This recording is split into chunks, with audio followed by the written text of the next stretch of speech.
శ్రీకాకుళం జిల్లా టెక్కిలి నియోజకవర్గంలో కోళ్ల వ్యర్థ పదార్థాలతో చేపల పెంపకం.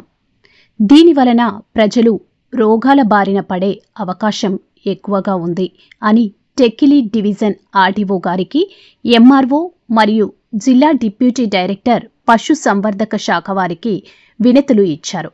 ఇక వివరాల్లోకి వెళ్తే టెక్కలి మండలం తిర్లంగి గ్రామ పంచాయతీ వీరరామకృష్ణాపురం పురుషబంద చెరువులో గత కొన్ని నెలలుగా బాయిలర్ కోళ్ల యొక్క కుళ్ళిన వ్యర్థాలను, చనిపోయిన జంతువుల యొక్క కళేబరాలు తెచ్చి నిల్వ చేసి మిషన్లో వేసి చెరువులో పెంచుతున్న చేపలకు బలవంతపు మేతగా వేస్తున్నారు.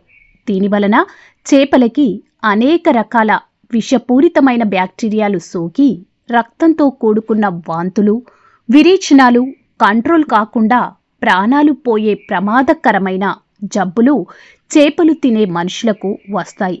అంతేకాకుండా ఊపిరితిత్తుల సమస్య, గుండె జబ్బులు, చర్మ వ్యాధులకు మరియు అనేక భయంకరమైన వ్యాధులకు చేపలు పెంచేదారులు కారకులు అవుతున్నారు.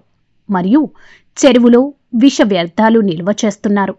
సాధారణమైన మేత వేసి చేపలు పెంచుకోవడానికి ప్రభుత్వం సబ్సిడీ రూపంలో నిధులు ఇచ్చినప్పటికీ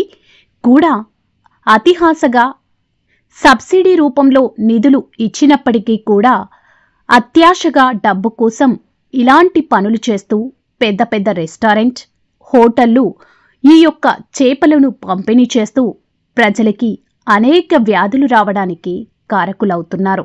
అంతేకాకుండా పక్షులకు, మూగజీవులకు నీరు తాగనివ్వకుండా విషపూరితమైన నీటి కాలుష్యం చేస్తున్నారు.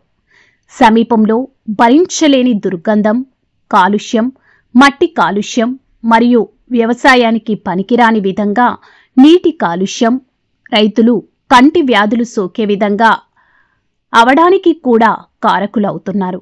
సంబంధిత వారిపై తక్షణమే తగు చర్యలు తీసుకొని చెరువుని పరిశుభ్రత చేసి చెరువులో ఉన్న చేపలను దూర ప్రాంతానికి తీసుకెళ్లి ఉపయోగం లేని భూమిలో పాతిపెట్టాలని, సంబంధిత విషయాలలో కాలుష్యం మరొకసారి జరగకుండా తగు చర్యలు తీసుకోవాలని మిక్కిలి హృదయపూర్వకంగా కోరుతూ